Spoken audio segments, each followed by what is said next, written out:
Tio.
Yan po, nahiling nindo sa bago na nagpasakat kita ning buko,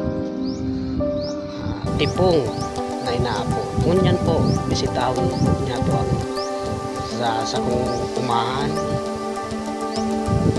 Yan po, kita ngunyan, bisa tao kang umahan.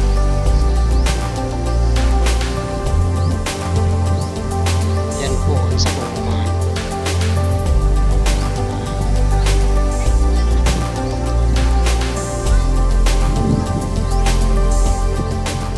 Hawa ng tanay ni Sobuka.